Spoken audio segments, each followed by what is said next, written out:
Hello friends, आज मैं आपके साथ शेयर करी हूँ first trimester anti scan test और मैं खुद की रिपोर्ट भी आपके साथ शेयर करी हूँ। सो प्लीज़ इस वीडियो को एंड तक देखते रहेगा, ये आपके लिए काफ़ी हेल्पफुल रहेगा।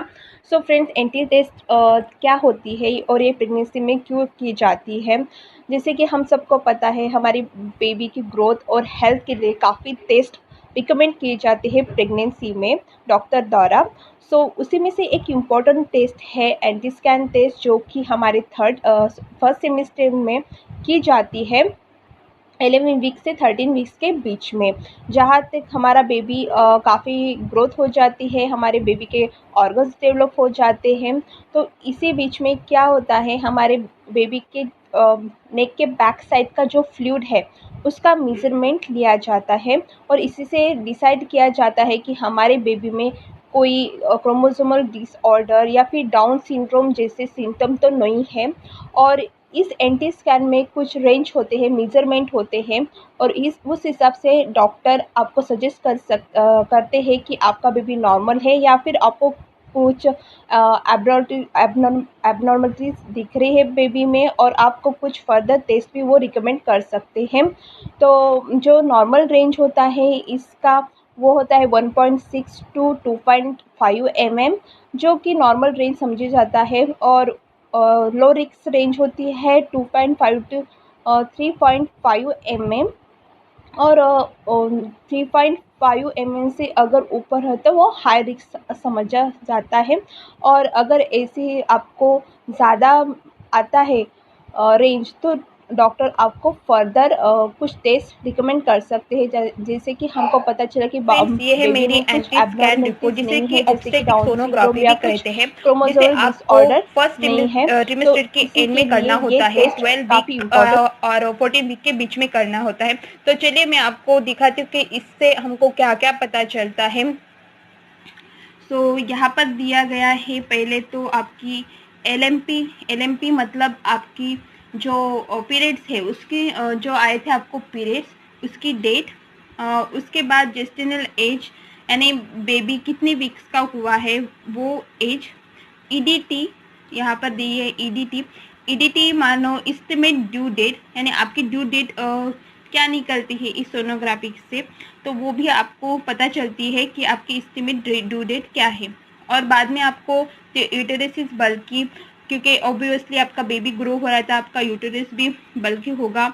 अ single regular gestational sac is noted in uterine cavity. ठीक है, आपको ट्विन से या सिंगल बेबी है ये आपको पता चलता है। तो योल्क सैक सिंग, जो भी आपका जो बेबी होता है उसे योर्क सैक कहते हैं, वो भी प्रेजेंट है। The fetal cardiac pulsation are present, यानी आपके बेबी के हार्ट रेट भी पता चलते हैं। बाद में है फिटल मूवमेंट आर प्रेजेंट, यानी आपके बेबी के मूवमेंट कैसे है, आपका बेबी मूव कर रहा है या नहीं वो भी पता चलता है। निकल लुसेंसी और 3.4 mm। इसका अब आता है जो मेन पॉइंट है, न्यूकल लुसेंसी।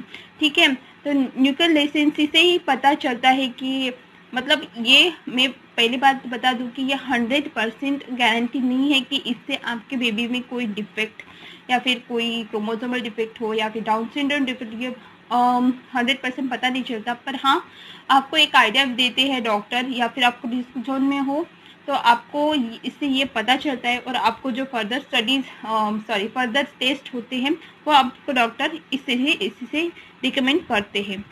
मेरा जो NL है या फिर न्यूट्रल लिसेंसी है वो 3.4 mm था, जो कि कुछ थोड़ा जो नॉर्मल रेंज था उससे थोड़ा ज़्यादा ही था। एक्चुअली नॉर्मल रेंज होता है 1.6 टू 2.5 या फिर 3 mm तक हो जाता है 12 वीक्स तक, पर मेरा 3.4 mm था, जो कि थोड़ा नॉर्मल से ज़्यादा था। तो डॉक्टर ने मुझे इससे फिर क्या क्या टेस्ट वो भी उन्होंने बताई थी। उसके बाद आता है there is a good decidual reaction, no evidence of, बाद में आता है no evidence of subchorionic haemorrhage. मतलब अगर आपके यूटेरस मतलब यूटेरस में प्लासेंटा या फिर कहीं जगह अगर ब्लीडिंग हो रही हो तो ये इससे हमें पता चलता है। तो नो एविडेंस मतलब आपको कोई भी ब्लीडिंग नहीं है। There is no obvious additional mass notice. अगर आपके यूटेरस में या फिर प्लासेंटा में कोई ऐसे एडिशनल मास अगर होता है तो इससे पता चल सकता है। अगर आपके यूटेरस में कोई फाइब्राइड हो या फिर कैंसर की कुछ गठानी हो तो ये पता चलता है कि कुछ एक्स्ट्रा मास वहाँ पे कलेक्ट है, तो ये इससे भी पता चलता है। सर्विकल लेंथ 3.27 यानी आपकी सर्विकल लेंथ जो कि आपके यूटेरस के बॉटम की लेंथ होती है वो आपको इससे पता चलती है। The CRL is 79 mm। आपके CRL कितना है वो भी इससे आपको पता चलता है। ठीक है, अब इम्प्रेशन यानी समरी, शॉर्ट में समरी क्या है वो भी देते हैं। There is a single live intrauterine gestation, यानी सिंगल बेबी है, ट्विंस नहीं है। इंट्रा यूरेटिन जेस्टिनेशन मतलब आपका जो बेबी है यूटेरस में, कई बार ऐसा होता है कि बेबी फॉलोपियन ट्यूब में भी फर्टिलाइज हो जाता है, पर ऐसा नहीं है। ये भी हमको पता चलता है कि हमारे बेबी की एग्जैक्ट कहाँ पर ग्रोथ हो रही है, यूटेरस में हो रही है, फॉलोपियन ट्यूब में, या फिर कभी कभी उससे बाहर भी हो जाती है, तो ये हमको पता चल जाता है।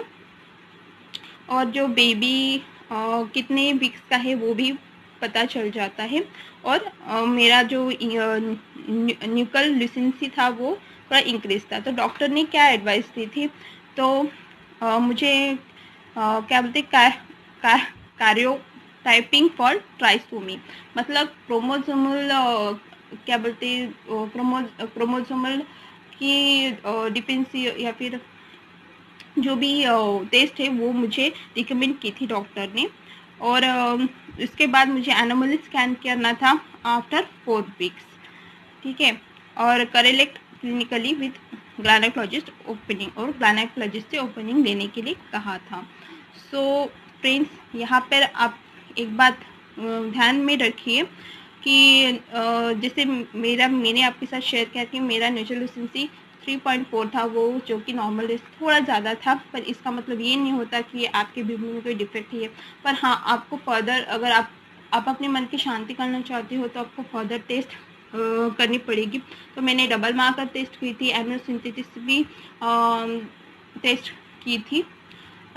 सो वो भी मैं आपके साथ शेयर करूँगी कि उसमें क्या था, पर इस वीडियो में नहीं, नेक्स्ट वीडियो में करूँगी। सो फ्रेंड्स, ये थी एंटी स्कैन और मेरी रिपोर्ट। आई होप आपको इससे कुछ मदद मिली होगी। अगर आप भी करना चाहते हो, कुछ डाउट है या फिर कुछ भी हो तो आप कमेंट बॉक्स में लिख के मुझे पूछ सकते हो। सो फिर that's it's today's video and thank you so much for watching। और फर्दर वीडियोस मैं आपके लिए लाती रहूँगी। जैसे कि मैंने आपके कहा कि डबल मार्कर टेस्ट, कुछ ब्लड टेस्ट है, बेबी की जो एबनॉर्मलिटीज या फिर कोई भी डिसीज़ जो हम करने के लिए जो टेस्ट होती है वो भी मैं आपके साथ शेयर करूँगी जो मैंने टेस्ट किया है। सो उसके लिए आप प्लीज़ स्टे ट्यून। और finally friends, thank you so much for watching।